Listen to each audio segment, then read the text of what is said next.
the greatest sports debate show on the For the first time since 2016, we have got a Game 7 in the NBA Finals. championship rings, starring Brandon The Philadelphia Eagles are Super Bowl champions. Let's go to the championship ring. I am loving this feud. Don't you dare shit on this. Don't you dare. I'm gonna shit on the stipulation of it. Oh my god, the stipulation is fantastic. now. Happy 100 episodes. Yes, that is right. This isn't just any regular episode of Championship Rings. It is episode number 100. Brandon and I have been going at each other now for 100 episodes. Dude, at times, with how much you and I were going back and forth, I was like, I don't think we're going to make it to 100. Well, it's probably technically 95 or 96 with a couple episodes we both have missed here and there. Oh, But nonetheless, we are here at episode number 100 Championship Rings, a jam-packed episode of Championship Rings. Yeah, our first probably 6 months to a year were a little rocky. Wasn't sure myself if we were going to make it, but here we are. And if you're listening for the first time tonight, know that we're going to be diving into week 10 of the 2025 NFL season, who the best possible team in college football will be. Plus, we got to talk some NBA news that broke today, so a lot to go over on today's show. Yeah, plus we have the Battle of the Bluegrass State coming up tonight as the Kentucky Wildcats take on the Louisville Cardinals. One of Josh's favorite rivalries in all college basketball is North Carolina versus Duke. We've had this conversation before on the show about whether it is a top rivalry or not, and I'm sure we'll get into it more as college basketball season commences. That is correct. But all right, go ahead. I heard it was supposed to be an NFC Championship preview. I thought on the very first play last night, your Eagles would just go tush push, but they didn't. But for me, I'll let you go on the Eagles side of the equation in a minute because I know you're more of an Eagles fan. But for me, this game said more about the Green Bay Packers and specifically their head coach, Matt LaFleur. I think he should be on the hot seat after this game because think about this. His defense held the Cleveland Browns to 13 points. And they lost. His defense held Carolina relatively in check. I forget what the final score of that game was. So you'll have to forgive me. And then this week, the Packers defense holds Philadelphia, the reigning defending Super Bowl champions with Jalen Hurts, Saquon Barkley, Devontae Smith, A.J. Brown, that high-powered offense, to 10 points, and yet you still lose. Your general manager, Brian Gutekunst, pushes all his chips into the middle and says, I'm trading for Micah Parsons. And your offense comes out flat as a freaking pancake.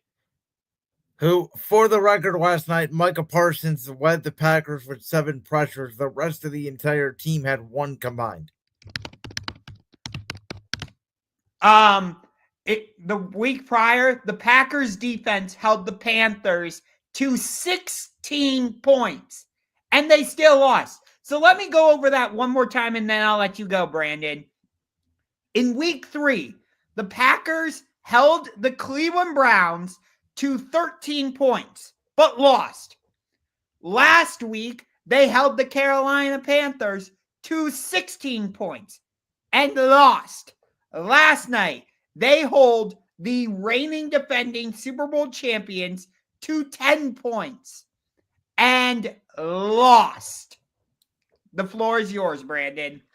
So, I have rarely criticized Nick Sirianni, even when we were going through the supernatural funk 2 years ago. I defended Sirianni. I said he should not be fired. And they turn around last year. They win the Super Bowl. We know the whole 9 yards. I'm not going to put last night's game directly on Sirianni. I thought it was a weird game. I thought it was going to be a defensive game. I didn't expect 10-7. I thought it was going to be like 17-14. I thought it was going to be very similar to the NFC wildcard game a year ago. What I do want to talk about, and what I will put on the head of Nick Sirianni, is this.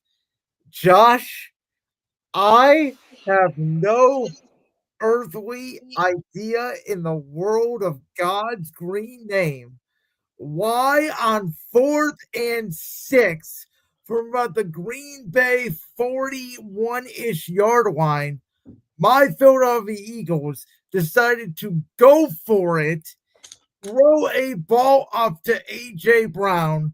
That ball lands incomplete, and you give the Green Bay Packers the ball back with a chance to get in field goal range when your defense had been playing out of its world. Jalen Phillips, the new addition for the Miami Dolphins, who we talked about last week on the show, he made an instant impact with his Eagles defense. The Eagles defensive line looked like the defensive line from a year ago. Jalen Hurts did not play his best, though he made a few key throws when he had to, including the touchdown to Devontae Smith. I did feel like the fumble in the first quarter by Jalen Hurts and a great peanut punch by the Green Bay defense took all momentum out of the Eagles offense until the second half.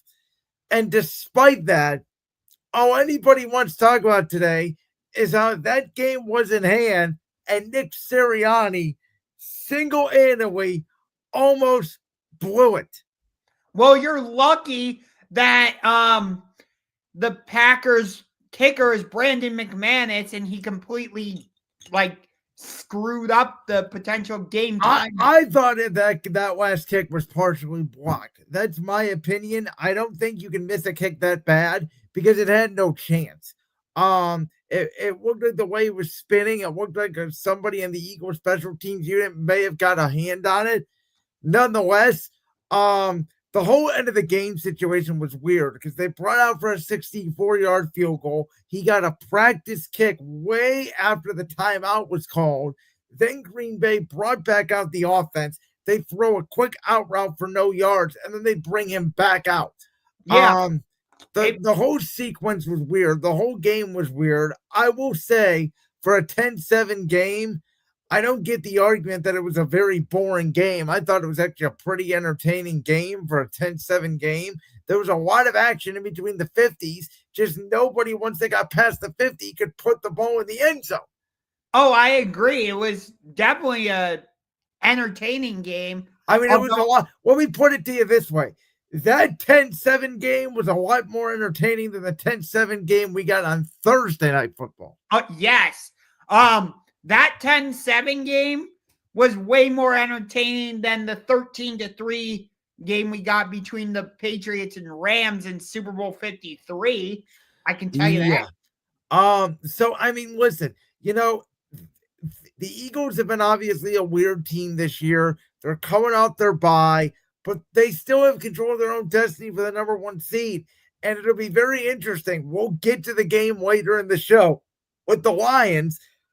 Dan Campbell's taking over play calling now. I don't know what that says about the Lions going forward. We'll talk about it. But the NFL is hard. As the Chiefs last year, how many one-possession games they won at the buzzer, and they just kept on winning. So I think as long as this Eagles team keeps on winning, that's going to be the motto of this team, is do it any means necessary. And they're in prime position in the NFC East because since they last played in Week 8, no team in the NFC East has won a game. Whereas for the Packers, they're in danger of being, at best, third place in the division. Yeah. To finish off your point on the Eagles super quick, the last time we had a repeat division champion in the NFC East was, I think, 2004 when your Eagles It was did the 2004 Eagles who won it in 2001, 2002, 2003, and 2004. All of those teams went to the NFC Championship game, and 3 of those teams did not make the Super Bowl.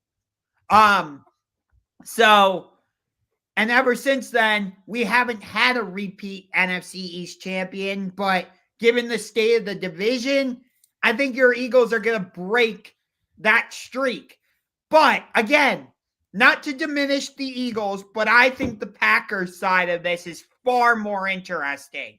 Well, here's a question I have for you, though. How much are we going to put on LaFleur? How much do you think it's on Jordan Love, who I thought could have been an MVP candidate coming into the year, and he has not played like it? And the other thing is, how much are we going to put on? Is this just because Tucker Kraft is now out for the year? Matthew Golden did not play last night. Romeo Dobbs leaves the game early in the fourth quarter with a chest injury. Is it that? Is it injuries? Is it scheme? I don't know what it is. So, if you remember, and I'm going to keep bringing this up, we both had the Packers reaching the Super Bowl. I have them beating the Baltimore Ravens. You have them losing to the Buffalo Bills. I'm going to keep harping on that. And we both had the Packers. I think you had the Packers finishing as the 2 seed. I had them as the 1 seed, if I'm not mistaken. That is correct. Okay. And yet here they are sitting in third place in the NFC North, not just behind the Detroit Lions, but also behind the Chicago Bears. Which that really says something to me. But yeah, it seems like Matt LaFleur doesn't want to give Jordan Love the chance to be a risk-taking quarterback. It's kind of interesting when you look at the philosophies of these two head coaches in terms of their quarterbacks, where it's almost like Nick Sirianni and Kevin Patullo for Philadelphia don't want Jalen Hurts to be a risk taker. And yet I would say that's the type of quarterback he is. I disagree with you, because if you look at the numbers, Jalen Hurts throws 25 times or less and doesn't turn the football over, the Eagles are almost undefeated. Okay. No, I not. That's fair. And then with the Packers, I almost want to say the same thing. I think it's the opposite. I think that Jordan Love wants to be a risk taker. Yes, that's how I meant. That's how I meant to say it. And LaFleur is not wanting him to be a risk taker. Where I think Jalen's personality is actually, I'm going to do what's best for the team. I'll throw for 300 yards or I'll throw for 50. I don't care.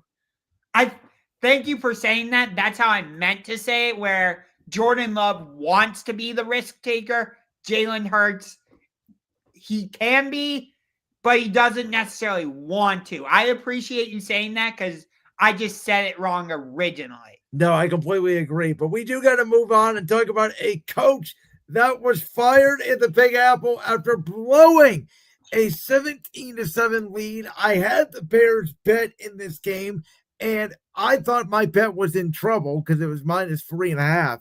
And all of a sudden, Jackson Dart goes down from a knee to the head, and Russell Wilson comes in, and it's the end of the Giants as we know it, and it's the end of the Brian Daboll era as we know it. Yes. What? I think the Giants, if I'm not mistaken, have blown 4 double-digit leads this season. 4 of them. For sure, Chicago and Denver. I don't know the other two. Maybe Dallas. I think Dallas was one of them in week 2. Yeah, they had a 23 lead. I think you're right. There was one more that I think you're right on that I can't recall at the top of my head. But it's not just the 4 double-digit blown leads for me. It's the fact that Jackson Dart, after being evaluated for concussion, that was his 4th time being evaluated for a concussion this season. He's got to learn how to slide. I mean, that's coaching, but also I'm not going to put that on Daboll because some guys like Robert Griffin III just don't learn how to slide. And that's totally fair. I understand your point there. But for me, it's more about Daboll. You got it. If it's your quarterback's instinctiveness or instinct rather to just run like a bull through a china shop. Well, also he has no choice because he does not have Malik Neighbors. He does not have Cam Scatterbo. Nobody else in that offense at this point in time now is a playmaker. I said when Cam Scatterbo went down, I said, that's it. Their season's over. They're not going to win another game. They might win one because they don't have any more playmakers. And Dart is literally their only playmaker that they have. So he's thinking to himself, I got to get every single possible yard I can because one, my defense is not the defense of Denver or the Rams or Philly or Kansas City where they're not getting consistent stops. So I got to go make a play. Okay. Did you hear what Dan Orlovsky said during Monday Night Countdown yesterday? I did not know. He said that if he were the New York Giants, depending on what happens in Cleveland, I would go after Kevin Stefanski. Now that's interesting. Here's the name I was going to bring up for the Giants, and it's the same name I brought up for the Browns a couple times that I don't know if anybody's brought up yet. Obviously, the name out there that I'm not going to bring up, but that people have brought up is Lane Kiffin. And I don't think it's going to be Lane Kiffin because I don't think Lane Kiffin would leave for the NFL. I think if anything, if Lane Kiffin is leaving Ole Miss, I think he'd leave for Baton Rouge. So the name that I think the Giants should go out and hire is a man who, back in the day for this team, when their head coach was Bill Parcells and they won 2 Super Bowls as their defensive coordinator, is the current head coach at North Carolina. And his name obviously is Bill Belichick.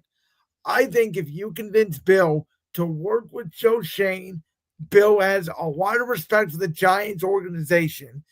Bill would get to essentially pick his quarterback in Jackson Dart, and then Bill could work with the defense and get the defense up to speed, no problem. But the problem at the end of New England was he didn't have a quarterback.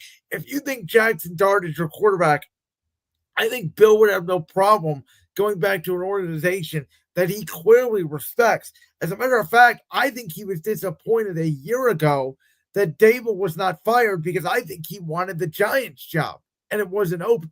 Are you surprised that the Giants only fired Daboll but kept Joe Shane? The interest, I'm surprised at the wording. And what I mean by that is their wording was Joe Shane has built a great roster. The Joe Shane who let Saquon Barkley walk out the door to pay Daniel Jones. And then they got Daniel Jones killed and they couldn't afford Daniel Jones anymore. So Daniel Jones goes up to the Colts and was having an MVP season at one point. Well, Daniel Jones made a quick stop in Minnesota before going to the Colts, just for clarification. Yes, but he never played for the Vikings. No, but I will say I think being in the Vikings organization greatly helped him before going to the Colts. That's fair.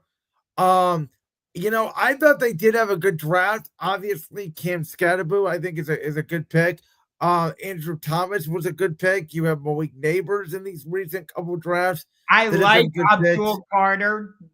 I like Abdul Carter. He hasn't had the impact that I thought he would have. So for the Giants, I just think you need to go get Jackson Dart more weapons. I don't think Daboll was the problem. I think Daboll can actually coach, and I think there is a landing spot for Brian Daboll if he wants it potentially that could open up. It would not surprise me if he ends up being an offensive coordinator again somewhere. Well, I'll tell you this. I will not be surprised next year if Brian Daboll is coaching a certain NFL team. Okay. Interesting.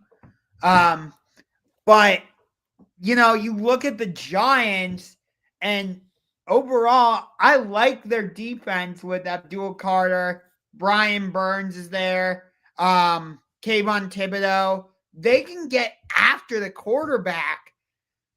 But once you get past the D-line, there's not a lot there for the Giants. So, yeah, I mean, you know what this sort of felt like to me? This sort of feels like the Baker Mayfield situation when he entered in Cleveland, right? He's on a 2-win football team that's got a little bit of momentum with Hugh Jackson. They lose a couple games. You're like, the defense is good, but then the coach gets fired, and then he has to start all over next year. So it really depends on who the Giants bring in. I think they should bring in an offensive head coach. I hope they get the coaching hire wrong. I'm not rooting for Jackson Dart to succeed because I'm an Eagles fan, but I'm not rooting for him to get killed either. yeah, I understand. Do you remember when they hired Joe Judge to be their offense or their head coach? Good How God.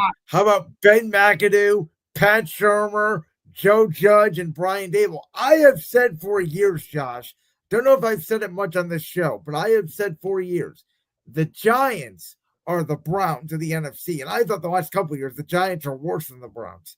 So let's say, hypothetically, that the Cleveland Browns do fire Kevin Stefanski. Which do you think is the more desirable job, the Giants or the Browns? Oh, God. Well, it's close. I think it's the Giants for one reason. And I don't think it has to do with any of each other's roster. I think it's the Giants because they're in the NFC. And I know you have Philly there that you got to go up against. But in the AFC, you got to go up against Mahomes, Allen, Herbert, Lamar, Joe Burrow when he's healthy, etc. In the NFC, yes, there's Matthew Stafford, but he's getting older. Yes, there's Jalen Hurts in that Eagles roster, but even as an Eagles fan, I don't think they're going to be the Chiefs. I don't think that they're going to make the Super Bowl every single year. Yeah, you got the Lions, but Goff is also an older quarterback. There are, I think, more questions in the NFC than there are in the AFC, even though I think the NFC at the top, at least this year, is stronger. Yeah, I would tend to agree with you. But it's not for the reason you mentioned, though I don't disagree with your reasoning about the NFC being like the weaker conference compared to the AFC. I think this year it's actually stronger, but if I'm looking at a job, I think I'd rather take my chances in the NFC than the AFC when it comes to the playoffs. So when I say the NFC is the weaker conference, I mean in terms of specifically quarterbacks. Because you mentioned it, in the AFC, you got Mahomes. At the top, yes. I think the NFC actually has more talent at the bottom than the AFC. That part I agree with you. But the reason I would go with the Giants instead of the Browns is because the Giants are a family-run organization with the Maras and I believe the Tishes, if I'm not mistaken. I think you're right on that. Whereas I don't trust Jimmy Haslam to run the Browns. No way. Think about some of the moves the Browns have made. It feels like it's Jimmy Haslam trading Baker, trading for number 4, drafting Shador. It all smells like Jimmy Haslam. And that the Browns organization just reeks of instability. All right, Josh, we may not agree on this next topic. Are the Bills, after getting absolutely annihilated by the Miami, I mean, this thing wasn't even close. The Dolphins obliterated the Bills in their own building down in Miami. The question on the screen is, are they contenders or pretenders? And let me clarify for the audience before you go. What we mean by this is, are the Buffalo Bills still premier Super Bowl contenders? And the answer for that, well, here's the interesting thing. Buffalo had won 7 straight against Miami coming into this game, which includes a 31-21 victory back in week 3 on Thursday Night Football in Buffalo. The last time the Dolphins beat the Bills was in week 3 of the 2022 season in Miami. That was the game. It ended like 21-19 with the weird shadows and all that. Oh, yeah, that's right. But I mean, Miami's always played Buffalo tough, though, even in Buffalo. That part is true, yes. But, and I said this to you, and I think this is part of the reason you put this question as a topic. If you take Josh Allen off of the Buffalo Bills, they're the same team as the Cleveland Browns in that regard. That's how valuable Josh Allen is to the Buffalo Bills. And I think at the trade deadline, it was telling that Brandon Beane admitted they wanted to trade within the division and get Jalen Waddle from the Miami Dolphins, and Buffalo offered a 2027 first. Sounds like Miami wanted the 2026 first. I'm shocked Miami even entertained it in the same division. But to me, the fact that Buffalo was trying to go out and get that wide receiver tells me that they feel like they don't have enough. And now this Dalton Kincaid injury is going to change things too if he's out for a significant amount of time.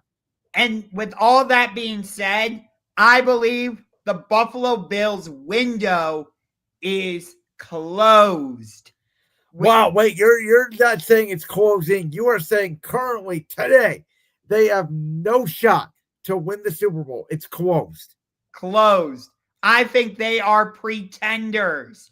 And the old empire is back. Not only do I think the New England Patriots are going to win that division, but the road to Super Bowl 60 at Levi Stadium in Santa Clara, California, is going to run through Gillette Stadium in Foxborough, Massachusetts. Yeah, I mean, right now, I'm being completely honest with you. If you were to tell me right now what the AFC Championship game is going to be, I think most people would probably tell you it's going to be Kansas City going to New England. Yes. So for me, because the Buffalo Bills didn't do anything at the trade deadline, and given how much they depend on Josh Allen to be Superman, I have to say they're pretenders. So here's where I'm at on this. History usually tells us that quarterbacks in their first or second year without a great roster around them, because I still don't think New England's roster is great. Let me clarify that. I think they are a year ahead of schedule.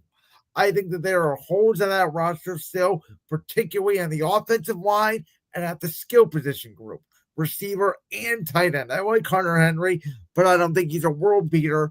I do think Travion Henderson finally breaking out and me leaving him on the bench in fantasy football this week. That's how I felt leaving Matthew Stafford on the bench in favor of Jalen Hurts. Yeah. So I think that breakout helps them. I think that was a very impressive win. Going down to Tampa, I was so impressed. Even though the Bucs are banged up, I thought Todd Bowles and that blitzing style would get after Drake May. I thought New England would struggle on the road. Here's my one concern with New England coming this offseason. Hold on. Let me see if it's the same concern I have about that. Okay. That is, do you know Drake May leads the league in sacks this year? Okay, so it's not the same concern. Okay. That's my concern, is I think Drake May is going to end up getting hurt. They do not protect him. He's putting up great numbers, and they do this great job in the second half of really adjusting, and Drake's been great in the completion percentage department. But him and Justin Herbert are getting hit more than Cam Ward. I didn't think that was possible with how much Cam Ward was getting hit. So I agree with you, but my concern is the fact that Stephon Diggs is only on a 1-year contract. So if they don't re-sign Stephon Diggs, where are they going to find another top target for Drake May? It's is called the draft. We know look at Emeka Buka this year. They found him at what, pick 18? yeah. So that's my concern though for the Patriots is do they have enough weapons around Drake May, and what happens if they're not able to re-sign, Stephon Diggs. But to get back to the Buffalo Bills, it's interesting. It's almost like they treat the Kansas City game like it's their Super Bowl. They do. And as I said last week to you, the Chiefs are the Warriors and the Buffalo Bills are the Houston Rockets. Where the Rockets were so obsessed with beating Golden State, right? They did all these analytics. They went to the James Harden, the point guard, and the no center lineup because we're going to beat Golden State with all these threes. And then they don't beat Golden State, and look what happens to them. Yep. I think the same thing. I think Buffalo is obsessed with Kansas City. And I think about this, and we talked about this last week. They made all these moves in the offseason for one reason, just to beat Kansas City. And you did that last week. But what happened when you went down to Miami and took on a very dysfunctional Dolphins team that fired their general manager in Chris Greer? They're going to keep Mike McDaniel as their head coach for the rest of the season, which I still don't understand. They trade Jalen Phillips. Everybody thought they were going to trade Jalen Waddle and some of their other pieces. Maybe Minka Fitzpatrick. I know he was being dangled at the deadline. Yeah. And you come out flat.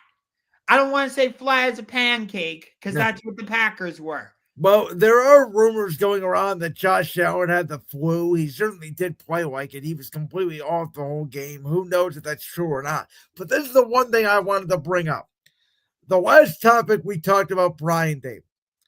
Before Brian Daboll got the job with the Giants, he was the offensive coordinator of this team, the Buffalo Bills. And before he got that job with the Giants, I think it was right before we started our championship ring show. It was going into that season. And I had said, if I was the Bills at that point in time, I would not have let Daboll left the building. I would have actually let Sean McDermott go, and I would have promoted Brian Daboll to the head coach of the Buffalo Bills. I like Sean McDermott. I think he's a very good coach. I think he's a great culture setter. If the Browns were to fire Kevin Stefanski and McDermott came here, I would absolutely love it. The problem is, I think Sean McDermott is sort of like a Mark Jackson or a J.B. Bickerstaff of the NFL, which is where he can get you wins. You can win divisions. You can be a really good team. But he's just not the guy that's going to get you over the top into the promised land. And I think it's very interesting if Daboll's job is available and Buffalo does flame out early in these playoffs, is Josh Allen going to say, go get me that guy? I hadn't even thought about that as a possibility. But it's so interesting when you look at the state of the AFC. You got the Patriots, the Broncos, and the Colts as the top three in the AFC. Just like we all predicted coming into the year. Yes. And I think Baltimore is a freight train coming right down the tracks. They're going to destroy the Browns on Sunday. Lamar is going to have a field day. Don't be so sure.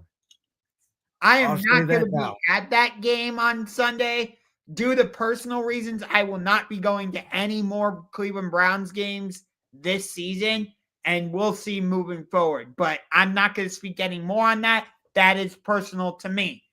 But you got the Steelers faltering. Baltimore's coming. And you got the Chargers and the Chiefs along with the Broncos.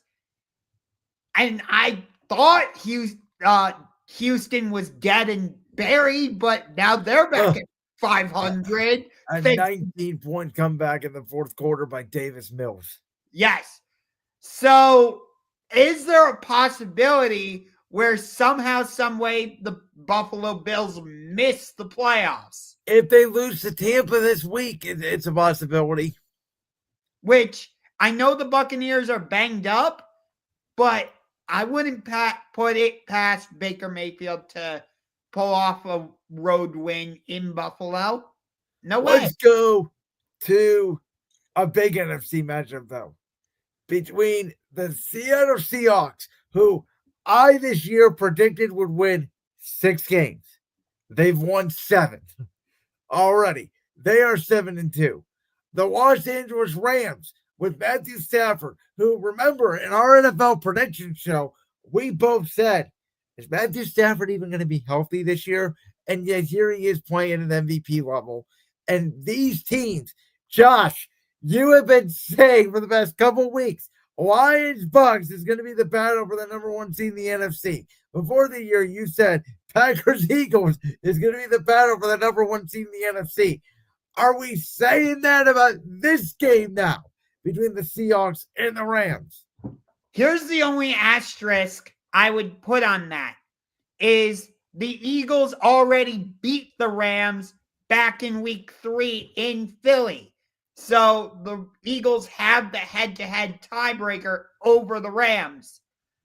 Whereas if Seattle wins, I don't know what the tiebreaker would be between those two. So you're saying I should theoretically be rooting for the Rams? Yes. I'm interested to see. Seattle is a young team. They're flying around.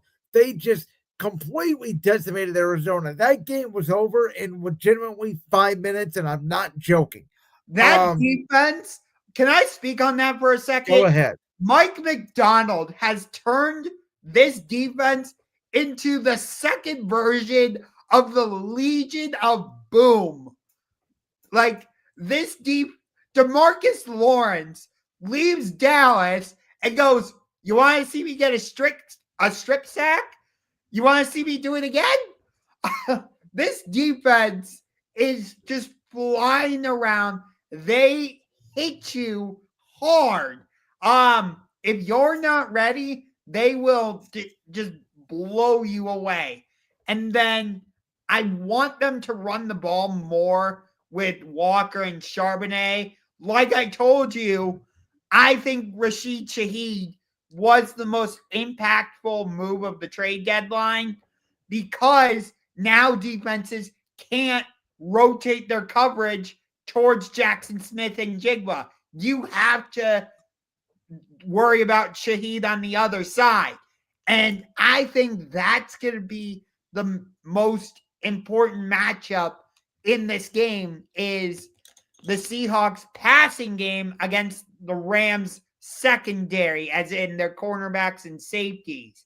So I said last week, and this is why I think that this game matters more to the Seahawks than it does the Rams, because I think the Seahawks are playing like legitimate Super Bowl contenders. The problem I have is last year at 14-3, the Minnesota Vikings were also legitimate Super Bowl contenders. And then the last week of the year, Sam Darnold plays awful against the Lions, plays awful against the Rams in the playoff game, and now he's here in Seattle.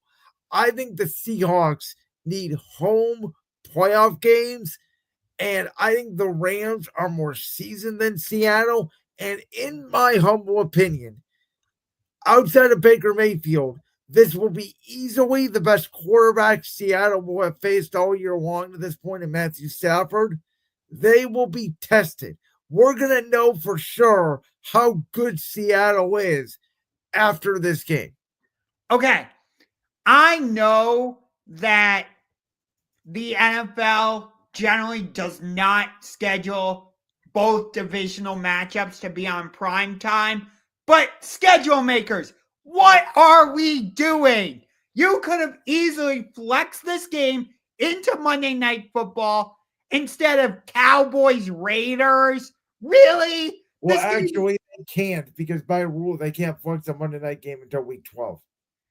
This is week 11, but still, that's stupid. This game is much better than Cowboys Raiders. I'm sorry, but that game's pathetic.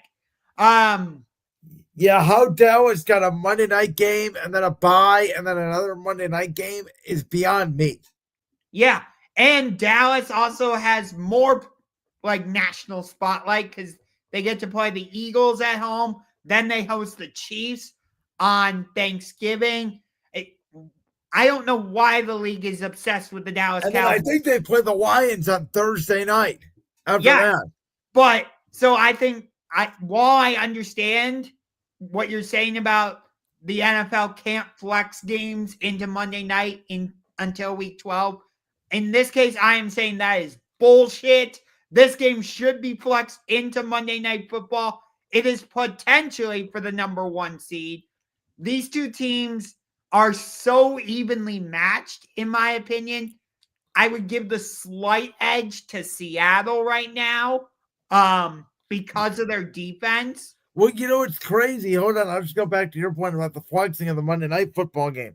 You know that Tom Brady and Kevin Burkhardt are not even calling this game? What game are they calling? They're calling Packers-Giants. Are you what? I'm serious. Joe Davis and Greg Olsen are on the call for Seahawks Rams. That's even worse. I love your reaction. That's even worse. Greg Olsen is the best analyst in the game. I mean, you can't. I know Joe Davis can be annoying, and he is, but I put up with him because Greg Olsen's so great, in my opinion. Oh, I hate Joe Davis after the way he called the World Series. But I mean, to your point, you're saying this thing should be flexed into Monday night. The NFL isn't even having its A crew at this game. Yeah, which is stupid. I'm in the Cleveland area, so are you. Guess what? I can't watch this game.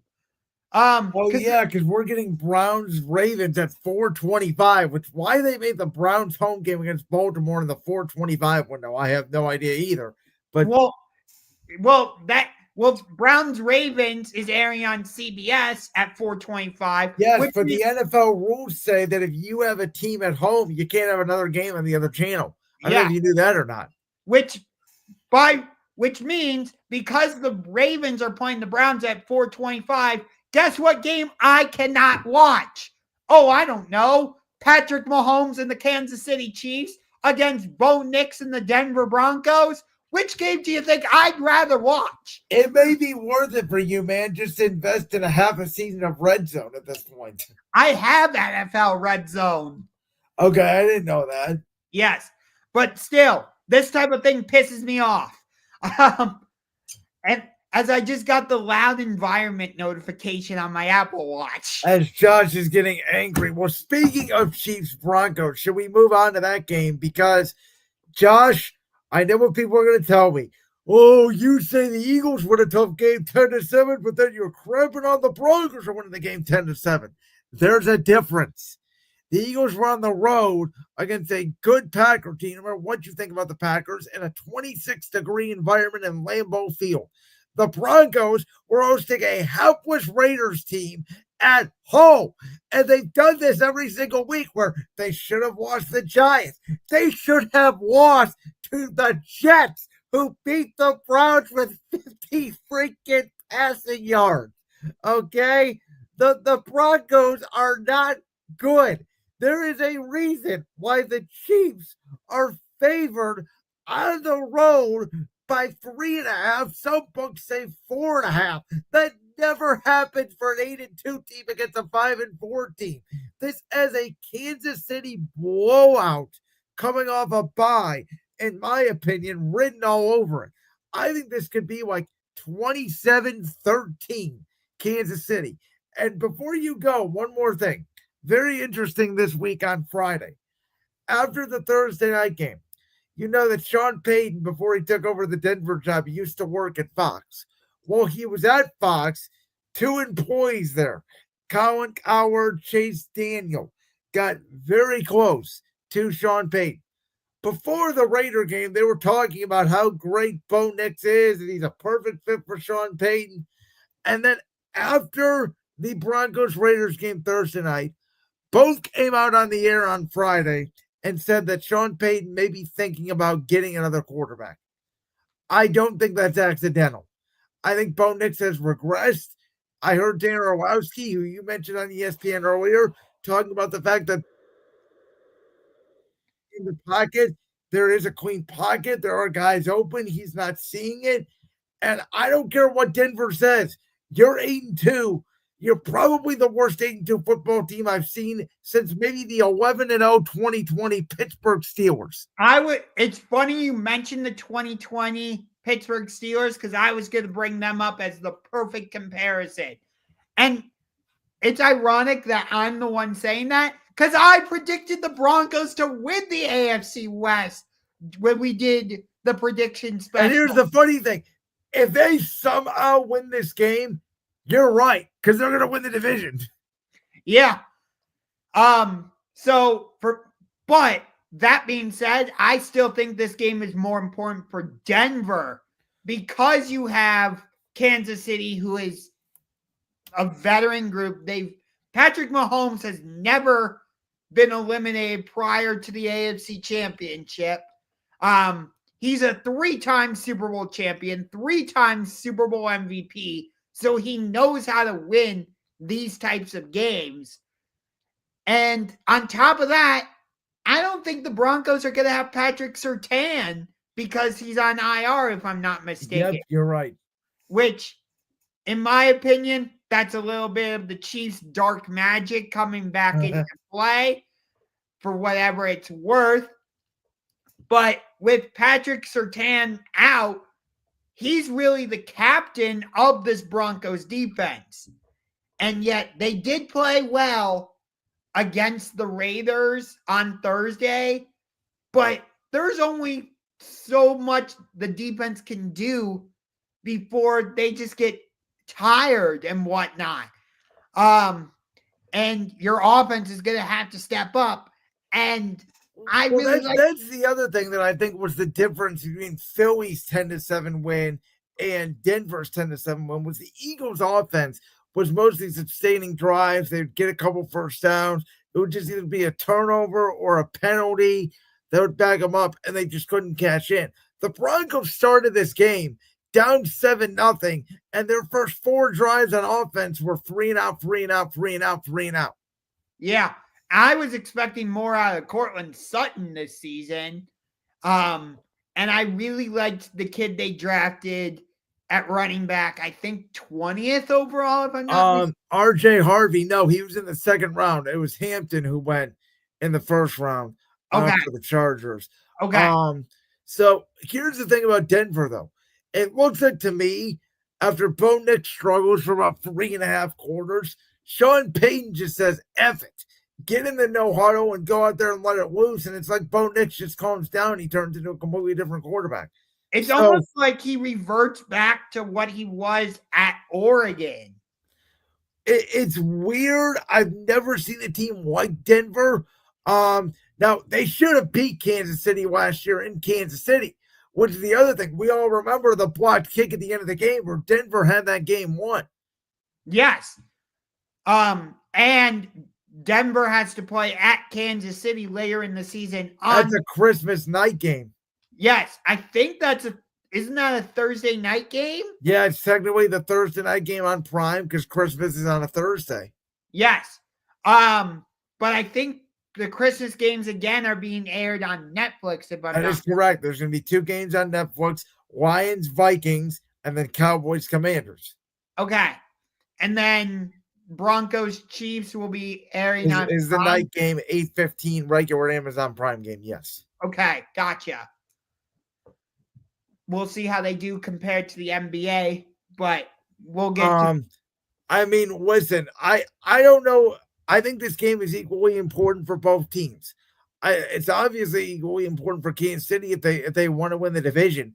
But if Denver loses this game the way I think they could, Denver's going to be viewed as frauds.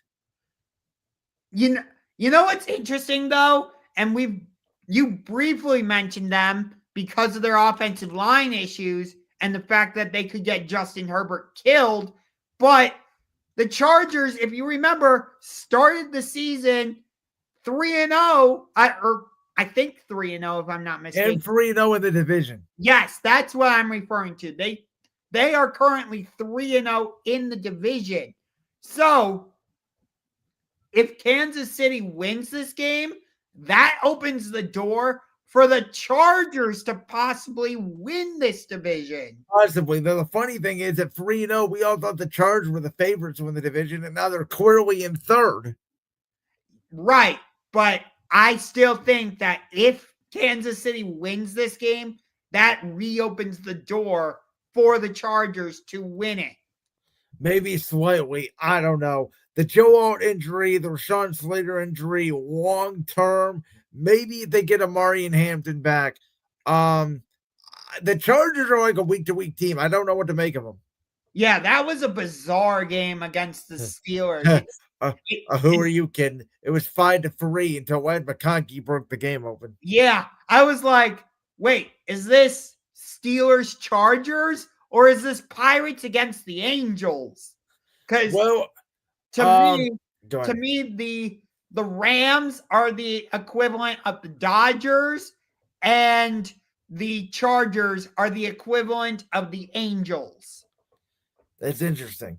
Well, this Sunday night, I will be waiting all day for Sunday Night Football. Thank you very much, Carrie Underwood. As this is the matchup that everybody in the NFL wanted last year as the NFC Championship game, though it would have had to take place in Detroit between the Lions and the Eagles. We didn't get it because Jared Goff ended up crapping the bed against the Commanders in the divisional round, and the defense gave up, 45 points.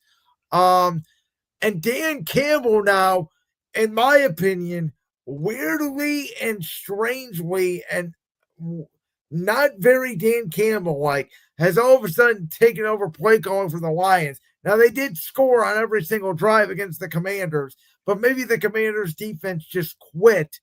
This is going to be two bulls going at each other Sunday night, and I want to see how Jared Goff, in particular, handles the cold weather when he's got a pass rush right in his face. So, you know what's interesting is on the Eagles' way to the Super Bowl, yes, they beat the Chiefs. Yes, they beat the Commanders. But for me, their real Super Bowl was the divisional round game against the Rams. And the reason I mention that is because we never really got to see what the Lions' Super Bowl game was, in my opinion, last season. For me, and why do I mention that? Well, it's because I think this is the Lions' Super Bowl game in the regular season. Does all that make sense? I can make a case the Super Bowl game last year was maybe Minnesota week 18 to get to the 15 wins, to get to that number one seed. Okay, that's fair. But do you understand what I'm trying to get at? Oh, for sure. I think the Lions think that they would have beat the Eagles last year in the NFC Championship game, and I'm on record. Sorry to friend of the show, Jalen Sandvik, but I'm on record that would not have happened. And I think it's going to be a very close, very tight, very physical when they want to scrimmage. My Eagles defensive line, if they played like that, the way they did against Green Bay, that's how we're going to beat the Lions. It's going to be really interesting to see the chess match between Dan Campbell and Nick Sirianni. By the way, I looked it up. Lions offensive coordinator is John Morton. Remember after week 1, we were like, who is this Lions team? That was unrecognizable. And they got worked by Green Bay, and I'm here to tell you the same thing could happen Sunday night. And yet, after that Green Bay game, we were praising John Morton, especially after that Chicago game where they put up 50. Well, I said that was a bounce back game for that. I think the game that woke everybody up was the Ravens game. That part is true, yes. And yet, as you mentioned, Dan Campbell took over play calling this past week against the Commanders. So I'm going to ask you this question. Do you think that says more about Dan Campbell, or does it say less about John Morton? Oh, I think it says way less about John Morton. Do you think Dan Campbell ever once thought about taking over play calling from Ben Johnson? Heck no. There you go. There's your answer. Fair enough. And do you think Sirianni will eventually take over play calling from Kevin Patullo? No, I don't. Because he learned his lesson. Remember with the Brian Johnson situation where it was back and forth? Is this Sirianni's offense? Is it Brian Johnson's offense? It almost cost them his job. Remember Sirianni made the in-season decision to move off Sean Desai and then move Matt Patricia up, and that turned out to be an absolute abject, complete disaster of a football team. Yes, because you lost to Drew Lock in Seattle. Yeah, that was still one of the worst football memories of my entire life. You're welcome.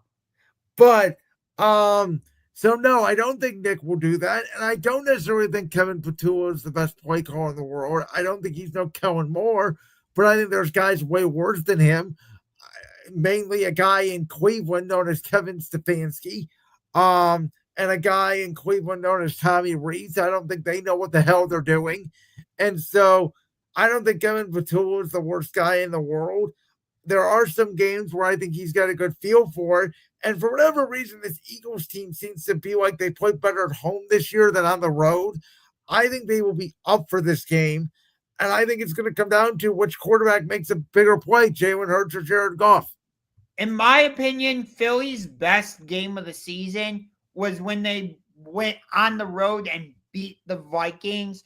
I thought that was their most complete game of the season. I know others would argue that their more complete game was when they hosted the Giants. But to me, when I look back at that Vikings game, that looked more like the Eagles we've come to know over the past. That was the game that A.J. Brown and Devontae Smith both went crazy. The defense played better in the Giants game. And again, I think the defense has played well. I think it's going to come down to can they get pressure on Jared Goff, because we know what Jared Goff turns into if you can get pressure on him. These are the two best offensive lines in football.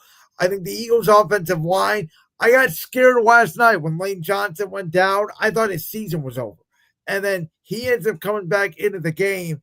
The thing for this Eagles team is going to be, can they get Cam Jurgens back at center? Because he still wasn't back off the bye. That, to me, is the most concerning part of the offense. For me, this game comes down to Sonic and Knuckles against Saquon Barkley. I think that's the matchup that will decide this game. I'd like to see the Eagles use other running backs, not be so Saquon dependent, not trying to take anything away from Saquon. Well, they're starting to use Bigsby and Will Shipley. I know they want to take some of the load off Saquon, so you're not wrong there. Right. But you know Detroit has a very well-established dynamic duo in Sonic and Knuckles, David Montgomery and Jahmyr Gibbs. And again, we know Philadelphia is primarily going to use Saquon. You know, he's coming off of nearly breaking the rushing record. Many people thought he should have won MVP. Of course, people are saying the same thing about Jonathan Taylor now, for whatever it's worth. But that's a different discussion for another day. But either way, for me, it really comes down to whose running game will be established quicker. Because if Detroit is able to go in and on that first drive, just run it right down Philadelphia's throat. Granted, I get that the Eagles can make changes defensively, but if the Lions I 100% agree with you. Okay. Like, do I think Jamison Williams and Amon-Ra St. Brown and Sam Laporta are going to play a factor for Detroit? Yes. Do I think A.J. Brown, Devontae, and Dallas Goedert are going to make an impact for Philadelphia? I think so. I don't know. Because the Eagles' passing game is just so bizarre. So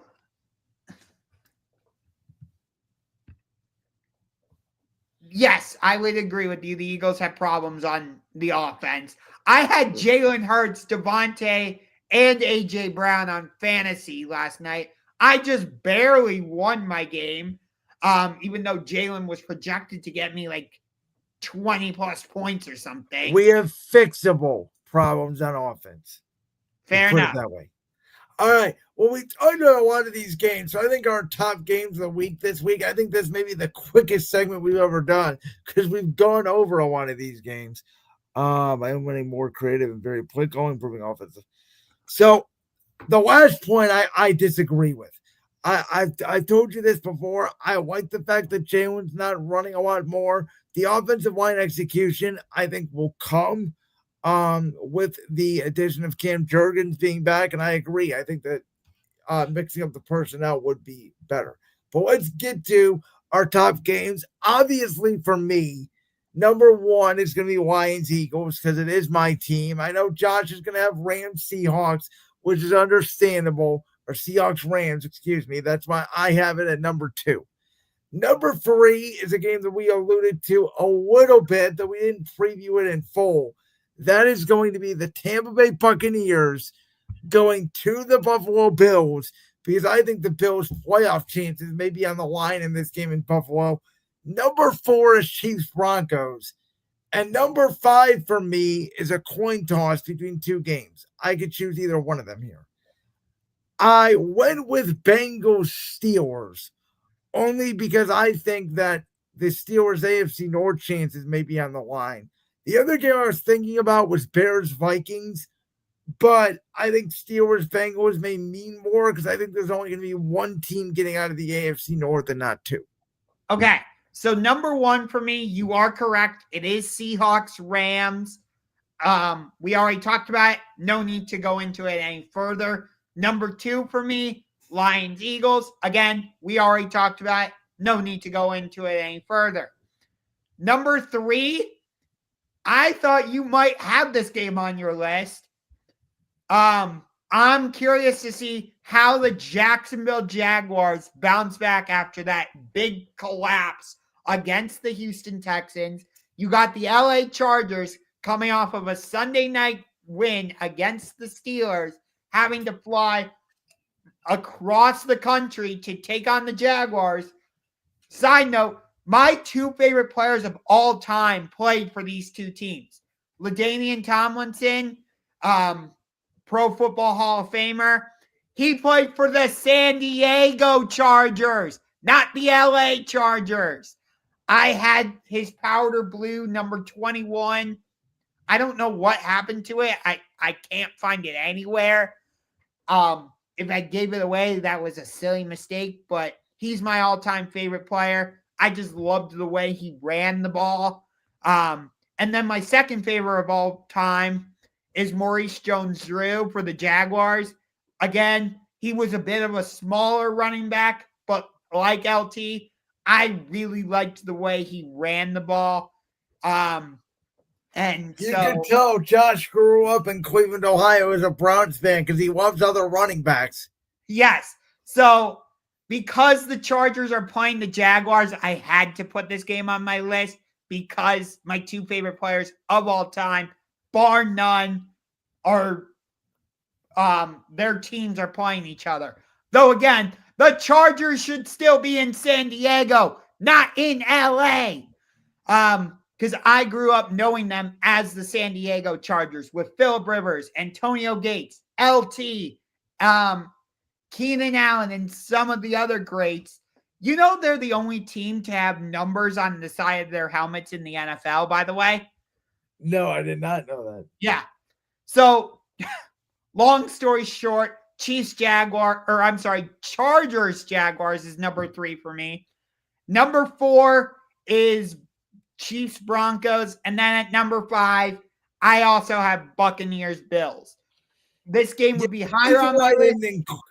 The reason why I didn't include Chargers Jags, because I'm pretty done with Jacksonville. I don't know what to make of them. They're a weird team. I think Liam Cohen's pretty done with Trevor Lawrence too. Like, they're probably going to finish third in the AFC South. I don't really have much of a reason to care for them. I can't get a good read on them. Like, this will be a very good game. I think this could be the game of the 1 o'clock window. I just don't know what to make of it. My honorable mention would be the NFC South matchup between the Panthers and the Falcons. You called it last week. Remember? You said for the Panthers coming off of winning that game in Green Bay, having to come home, play a divisional matchup against the lowly New Orleans Saints. You said that could be a trap game. A lot of my buddies took the Panthers in survivor pools, and I told them don't do it. And I said, I think you're crazy, but hey, you were 100% right. I will give you credit. And all right. Go ahead. And I picked Atlanta to win the division, and yet here they are sitting at 3-6. You know, you have all these first round picks, and no. So not only that, they got blown out by Carolina 30-0. It's the only team Bryce Young ever plays well against, and the Falcons' season's on the line. Yes. So for me, it is an honorable mention. From the NFL to college football, because in my opinion, I'm just going to say this. It's been a very weird college football season. I think Gus Johnson had a heart attack on Saturday watching your Penn State Nifty Lions against Indiana and Mendoza, the touchdown pass the back of the end zone of the game. I still don't know what the hell he said. By the way, the top 25 rankings are coming out right now as we're speaking. Oh, are they? Do you have it on? Can we just bridge this topic? Can we do a live reaction? Yes, we can. Let's do it. So Miami is at number 15. I'll tell you them as they come out. Okay. So Miami is 15. They have not yet revealed number 14. They must still be talking about Miami or something.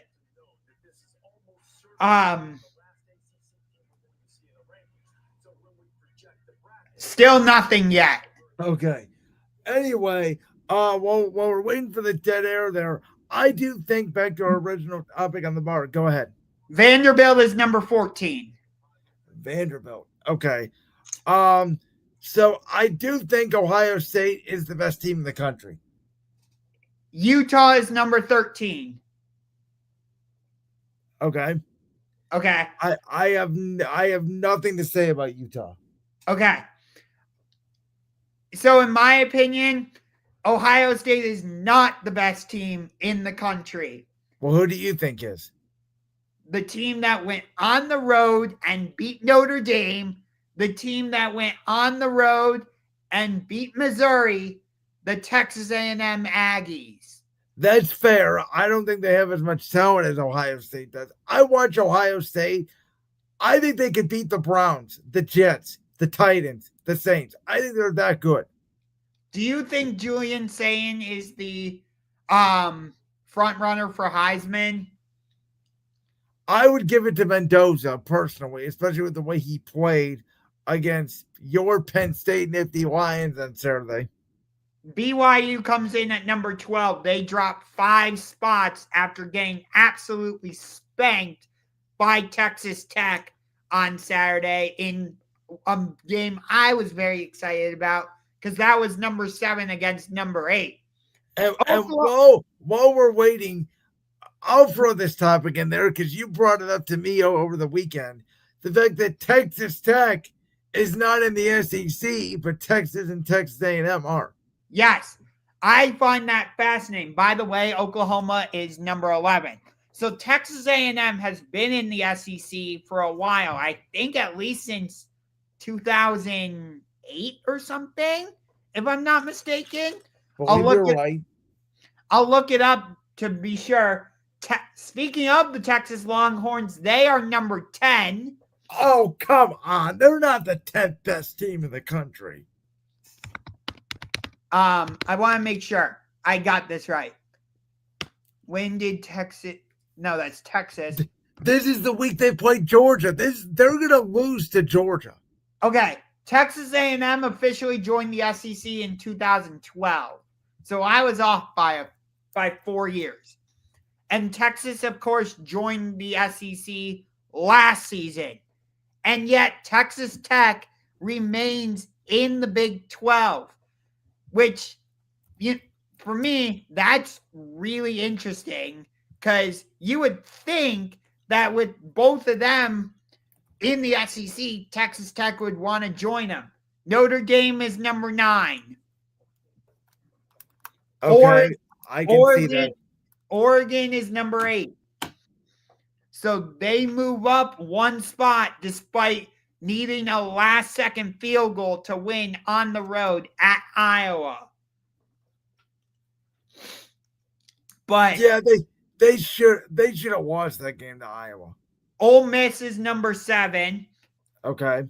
So, but Texas Tech moves up 2 spots and they are now number 6. My guess is it's going to go Bama. I don't know who would be at 4. Texas A&M, Indiana, Ohio State. No, you would have Georgia and then. Oh, you're right. Georgia 5, Bama 4, Texas A&M, Indiana, Ohio State. Which is what it was last week. So that makes all the sense in the world.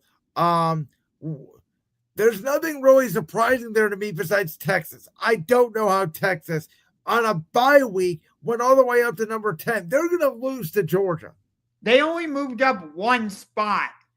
They shouldn't even have been 11. I don't think Texas is a top 12 school in the country. I don't think they're going to make the college football playoff. Georgia is number 5. I expect Bama to be at number 4, and they are. So now it comes down to the top 3. Again, I would have Texas A&M number 1. I would have Ohio State number 2. I would have Indiana number 3. But nope, Texas A&M comes in at number 3. So that means Indiana will be 2 and Ohio State will be 1. There's no way that Indiana is going to come in at number 1. No.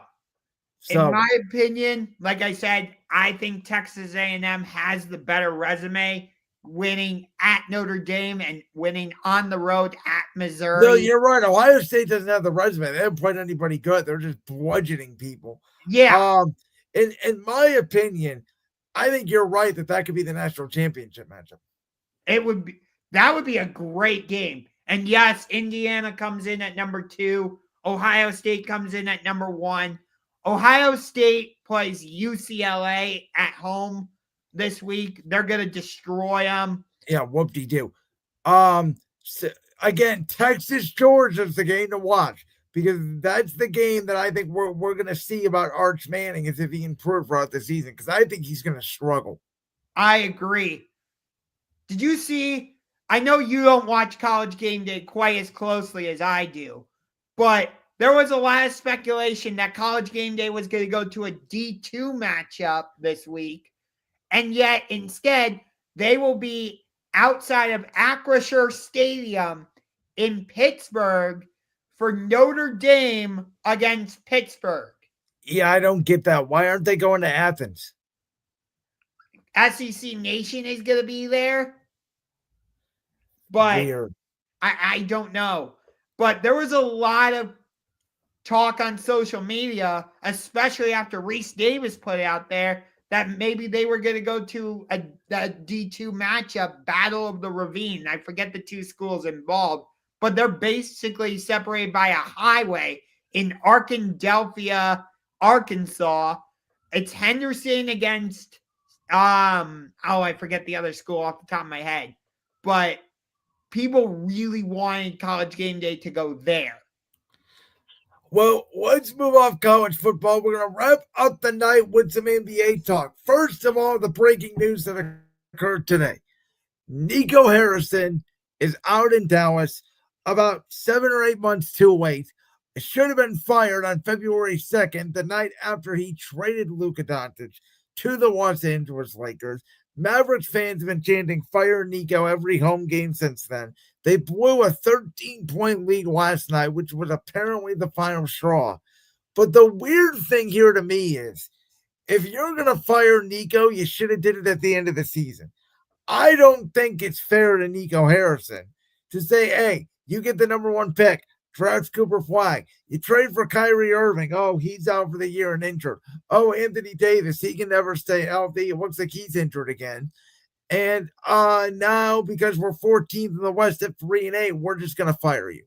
That, to me, I think Nico deserved to have his job fired after the Luka trade, but the timing of this, to me, is weird. It's like, oh, we're off to a bad start. We got to blame somebody. Let's blame the guy that traded Luka and let's finally fire him. Yeah, I think part of it is the Mavericks are seeing how well the Lakers are playing this season with Luka, even without LeBron James. Without LeBron, and Austin Reeves has been incredible. And that's a JJ Redick thing too, by the way. JJ Redick, when I first heard they hired him, I was like, what? I don't get this. It smelled of like a LeBron-esque move, and yet he's proven to be a legitimate head coach.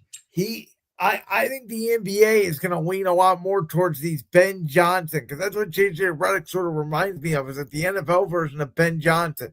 Young, offensive-minded, analytical. It's kind of what Joe Mazzulla is in Boston. And Jason Kidd is sort of the opposite old-school guy in Dallas. And they have mostly all bigs. So they tried playing Cooper Flag at point forward. It has not necessarily worked out. Now they're going to move Cooper Flag back to the small forward. We said it.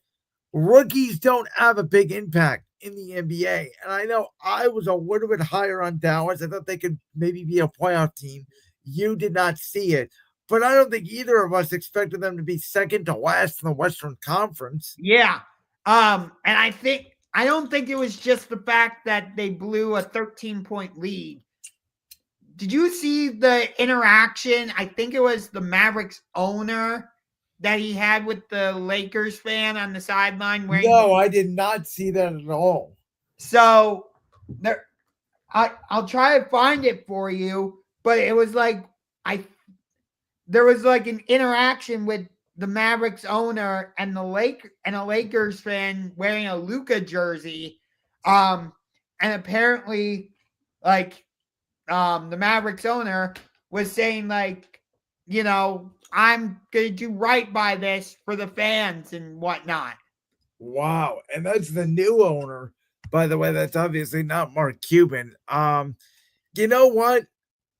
How funny would it be if the Mavericks and Lakers made another deal and they traded Anthony Davis or like Kyrie to the Lakers?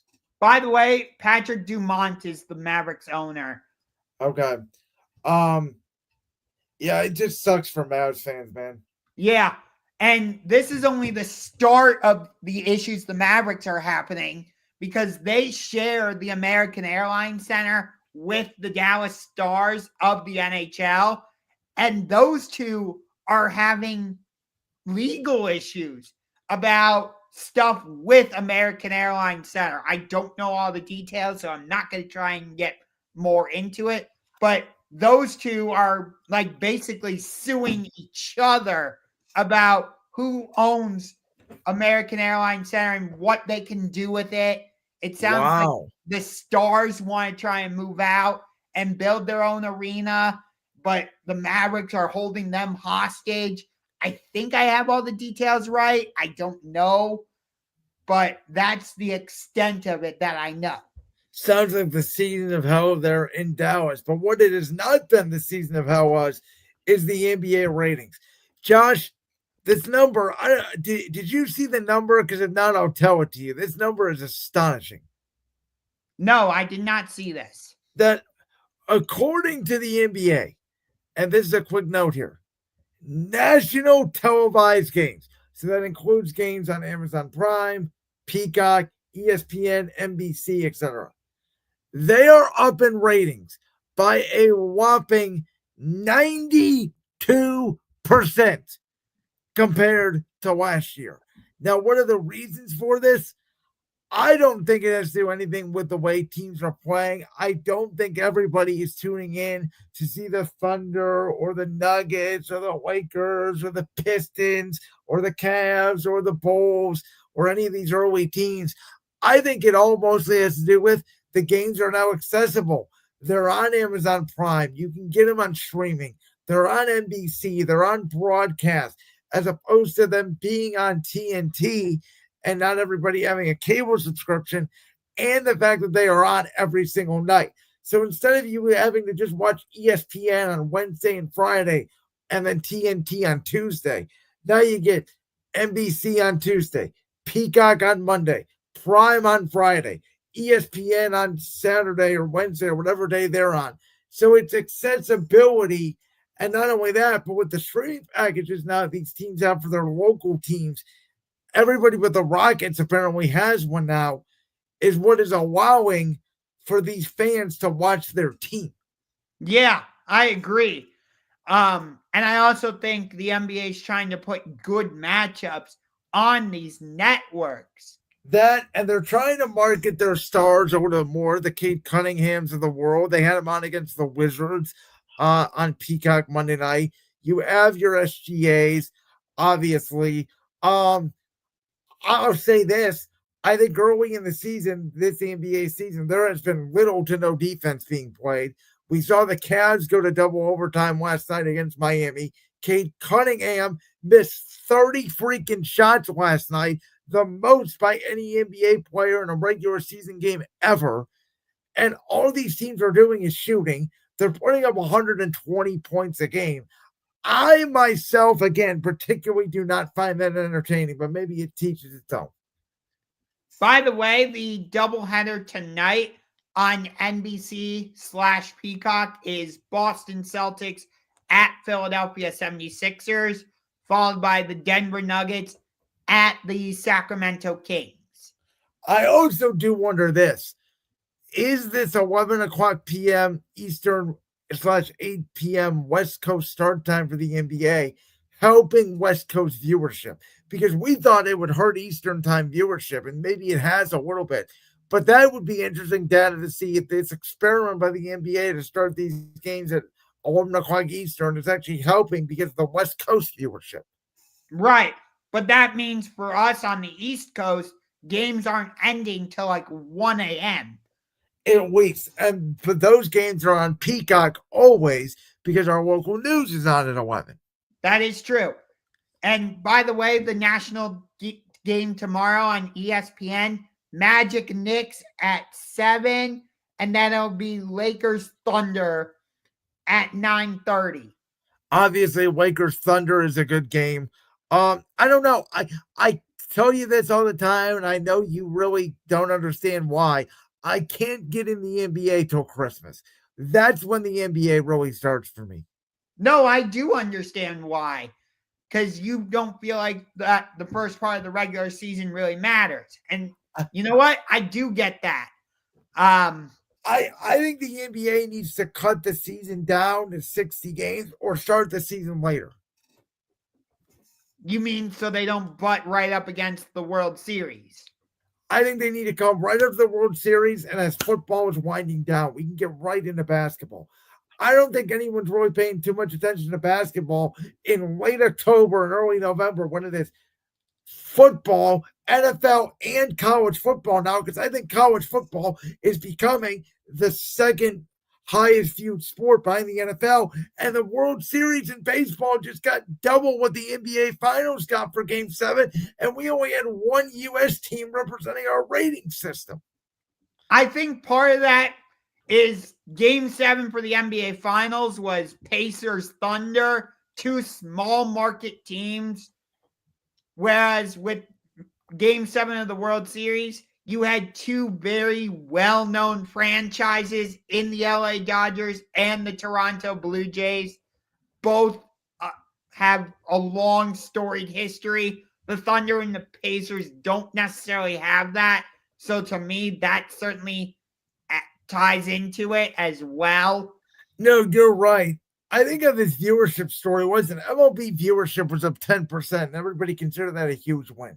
The fact the NBA is up 92% tells you it's a network-related issue. By the way, Pat Murphy just won Manager of the Year in the National League for the second straight year for the Milwaukee Brewers. Okay, and what did that get him? A sweep in the NLCS by the Los Angeles Dodgers. I'm Correct. interested to see if our Stephen Vogt potentially gets American League Manager of the Year. My guess is it'll go to Schneider or AJ Hinch, maybe, but I think Vogt AJ certainly Hinch in the was running. not one of the nominees. It was Schneider for the Blue Jays, it was Stephen Vogt for the Guardians, and it was Dan Wilson for the Seattle Mariners. Oh, okay. Oh, that makes sense. I think it could go to Toronto and Seattle. But nonetheless, go My ahead. vote would go to Dan Wilson because the Mariners haven't won the division since 2001, and they made it all the way to Game 7 of the NLCS. That's fair, but we are about out of time on episode 100. I can't believe it. We've hit triple digits of championship rings an hour and 25 minutes into this show. Thank you so much for those of you that have been sticking with us the whole time. Been here since episode 1 on September 5th, 2023.